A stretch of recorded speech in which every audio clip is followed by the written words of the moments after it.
সরকারি অনুষ্ঠানে একই মহকুমার শরিক দলের বিধায়কদের আমন্ত্রণ না জানানোর ঘটনায় রাজনৈতিক বৈষম্যতার অভিযোগ উঠল মুখ্যমন্ত্রীর অনুষ্ঠানের উদ্যোক্তাদের বিরুদ্ধে।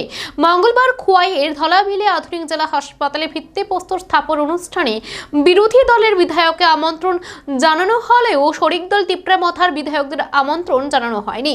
এই ঘটনায় বিভিন্ন মহলে রাজনৈতিক গুঞ্জন শুরু হয়ে গেছে। আগামী জানুয়ারি মাস থেকে নাকি সরকারের জোরে থাকবে না তিপ্রামথা দল।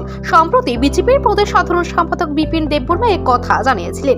তবে কি সেই পথে হাঁটা চলার ওয়ার্ম আপ শুরু হয়েছে? মঙ্গলবার খোয়াই মহকুমার ধলাবিলে অত্যাধুনিক জেলা হাসপাতালে ভিত্তিপ্রস্তর স্থাপন অনুষ্ঠানকে কেন্দ্র করে এই গুঞ্জন শুরু হয়েছে।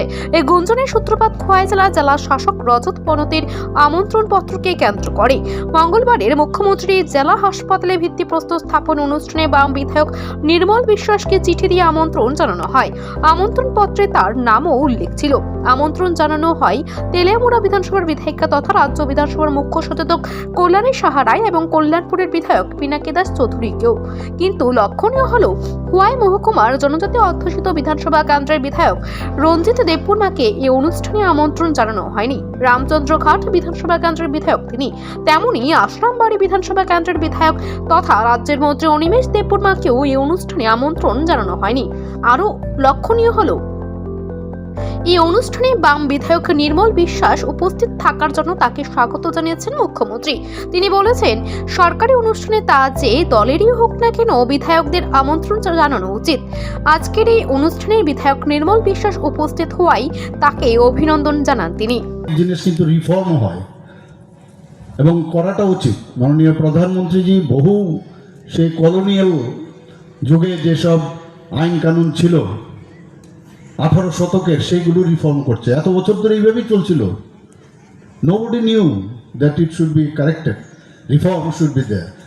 তো এখানে আমি কিছুদিন আগে ঘোষণা করেছিলাম, জনপ্রতিনিধি সে যে কোনো পার্টিরই হোক, যখন কোনো সরকারি প্রোগ্রাম হবে ওনাদেরকে আমন্ত্রণ জানানো উচিত, এটা আমি মনে করি।